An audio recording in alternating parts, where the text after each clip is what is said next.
Hey y'all, Justin here. I am back to break down how you go about utilizing your monster cards, like how you're going to effectively play them and let both your commissioner and your league mates know when and how you're playing and utilizing your monster card, along with how to go about making your steals. After you win a game, you get to steal your opponent's player. So I'm going to go over all that with you in this video. A little bit longer than the card videos, but not as long as an episode. So bear with me, but this is very important information. This also will help the commissioners understand what we have to do on a week-to-week basis, day-to-day basis, and then also helps you understand what your commissioner needs to know to be able to put all this into effect, all just for transparency purposes.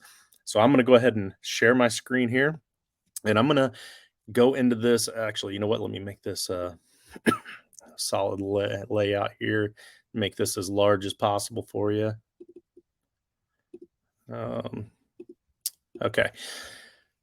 So right now I'm set under the regular user's account. I'm not set under a commissioner's account. So I'm seeing what you would see if you were just about to play a card. But let's say you have a card and you don't completely remember exactly how to use it. It's very important that you use these cards exactly how they say they're supposed to be used. If there is any kind of discrepancy at all, if there is, well, I think it meant this and this and this, and then your commissioners think it meant that, that, and that, well, maybe we can get together and we can come up with what the spirit of the card was intended for. So that's so at the bottom of the rules, it states that at the end of the day, whatever the commissioners come up with is going to be the end final ruling. But we're going to try to stick as much with the wording of these as possible. But we know everybody's trying to look for ways to cut corners or gray areas or whatever. And sometimes it's creative thinking. Sometimes it's just too far out of the box. But anyway, let's say you don't know exactly what your card does and you need to double check. So you up here at the top, I always advise you go to the website. I only ever use my laptop. I don't even use my phone and go to the website because it looks totally different. So I don't know if it's going to look exactly like this or not. Don't use the apps. Apps for my fantasy league are only created through third parties. They don't always update them like they should. I mean, just to put it bluntly, the apps suck. So don't use the apps. Just always go to the website as anytime you possibly can. You'll be much better off for it. But we're going to go to the league and scroll down to league rules. Under the league rules, you'll see two little options here. Scoring rules already pop up for you, and then you can click on league settings here. Once you scroll down on your league settings, you scroll down to your card. Let's say your monster card is the Silver Bullet. And you'll just read it. Owners of this card can select one player to protect from being stolen for 3 straight weeks. This needs to be played prior to Thursday night football kickoff of the first of the 3 weeks of the protection period. And then you can only use this card once per season. So once you use this card, it is for 3 weeks. But let's say you use it for week 4, then it's good for weeks 4, 5, and 6, right? We've already gone over all this in the Silver Bullet video, so I'm not going to get too deep with that. But I wanted to point out the part where it says Thursday night football kickoff. Most of these cards, if they say Thursday night football kickoff is the deadline, then that's for the up and coming week.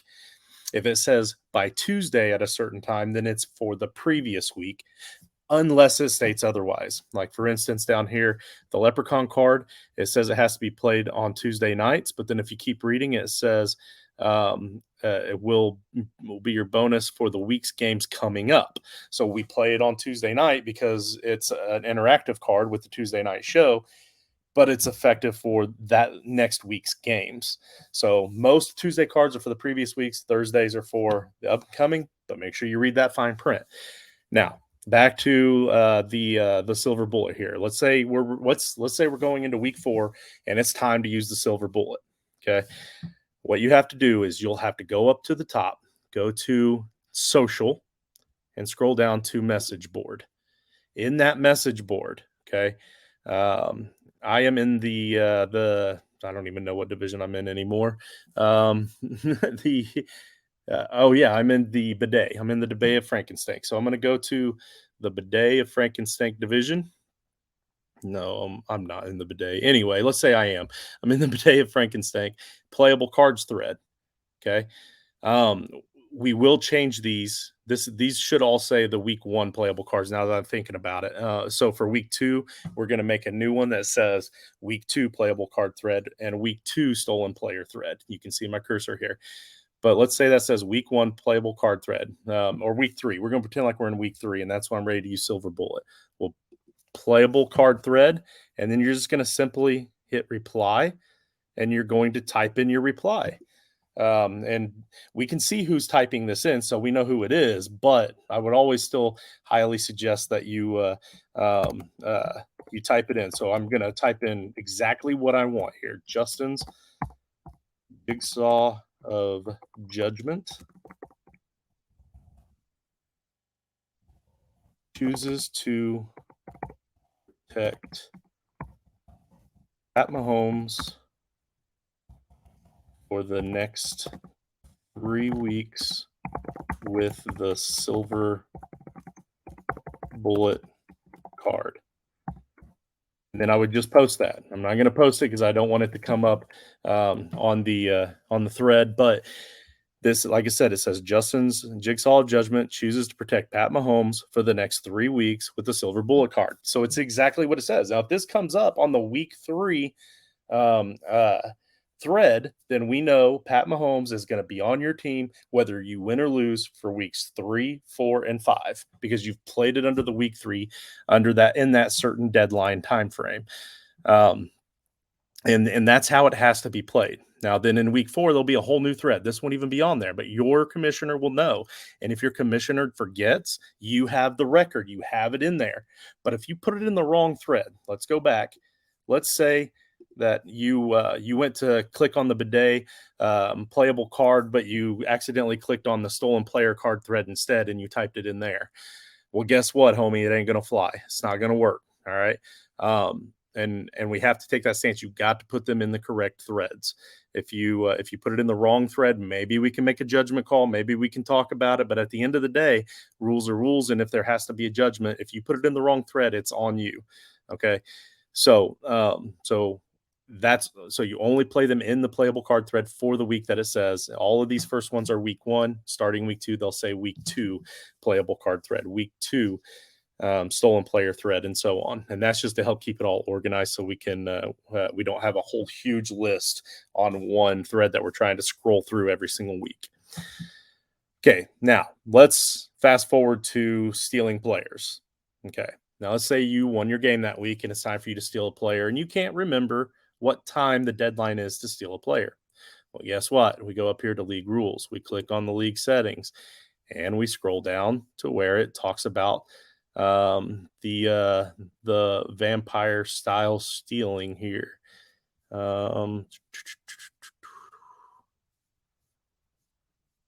Frankenstank format.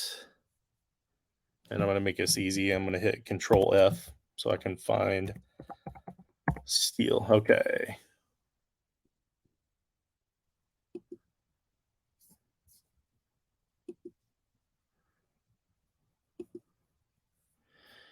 Okay. No.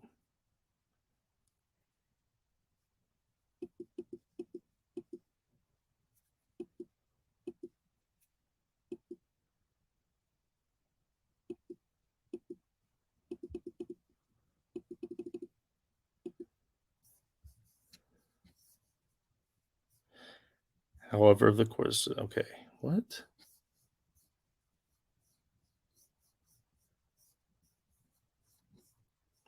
Yeah, I probably should have read through all this first. Oh, here we go. The deadline. Here, I'll highlight it. The deadline to determine who you are stealing will be 9 p.m. Eastern on Tuesday night. So, guys, this is going to happen while we're doing our live show, our flagship show, because it's from 8 to 9. Sometimes we don't start till 8:30. Sometimes we don't start till 9. But I set it up so that shortly after the show's over, I can just go right in and start looking at it. So if you do not put it in the correct thread by 9 p.m. Eastern Standard Time on Tuesday night, it don't count. You put it in at 9:01, and we're not accepting it, because we have to have a hard deadline for your opponents to be able to plan for their waivers. We only have roughly about 36 hours from the time that Monday Night Football ends to the time that waivers run on Wednesday morning, Wednesday at noon. I forget exactly when, but somewhere in there.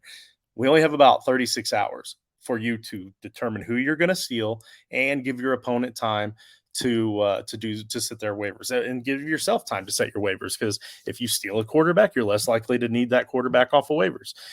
So we have to have a hard, stern deadline. If we see in the thread that it was put in at 9:01 p.m., it is not going to be accepted. It's 9 p.m. is the deadline on Tuesday nights, Eastern Standard Time.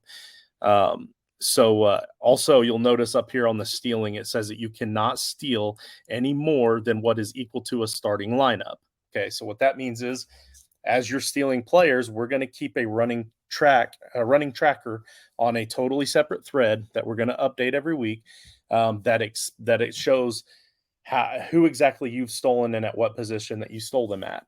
So at max, you can only steal 2 quarterbacks all season, your quarterback and your super flex. You can't steal more than 2 starting quarterbacks on the season. You can't steal more than, let's say, 5 running backs if 2 of them are your running backs, and then your 2 flex are running backs, and your super flex is running back.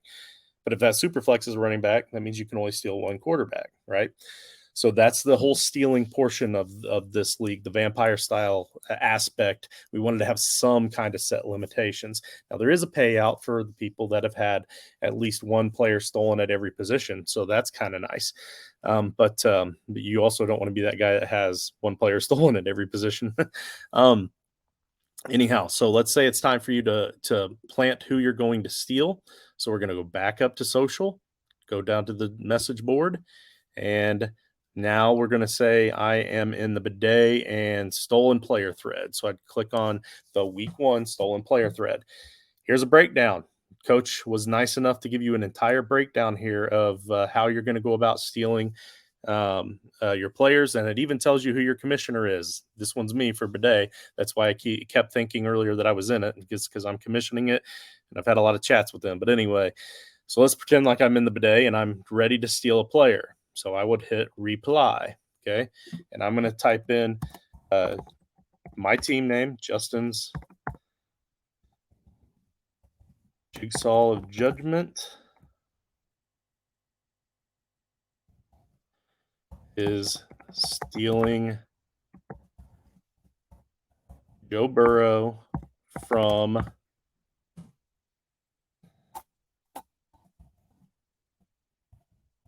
the Dementors. Okay, so let's say I played the Dementors that week, and let's say the Dementors had Joe Burrow. Let's say I want to steal Joe Burrow. This right here, this sounds pretty self-explanatory, but it is not correct, because I still have not typed in who I'm giving back. I have to give back a starting player. So let's say I went and picked up Kyler Murray off of waivers because I knew I had this game in the bag and I wanted to send back Kyler Murray. So I slid him into my starting lineup. You got to give up a starter to get back a starter. So it would now say my team is stealing this player from this team and giving her back this player from the Dementors for Kyler Murray. Okay, so I've got to have both players in there. I got to have who I'm stealing from, and it would be really nice also if you said which team was giving up what, because it does help your commissioners later on when we're going through. There's 96 different teams here, so that means that there's 45, 46, there's going to be 48 games every single week. 48 games to be played every game or every week. That's 48 potential forced trades we have to put in from Tuesday night at 9 p.m. Eastern until we can finally go to bed at around midnight-ish or so, giving everybody time to wake up and get their waivers in. So it would be really helpful if you told us which team you were and which team you owned that you're giving up, and which team you're stealing from and who you're stealing. So I'm stealing Joe Burrow from the Dementors. That makes it very obvious that Kyler Murray is mine. Okay. I can't stress this enough, guys. It will save us so much more time, because this is what I saw so much last year. Would just be Justin's Jigsaw of Judgment, Joe Burrow for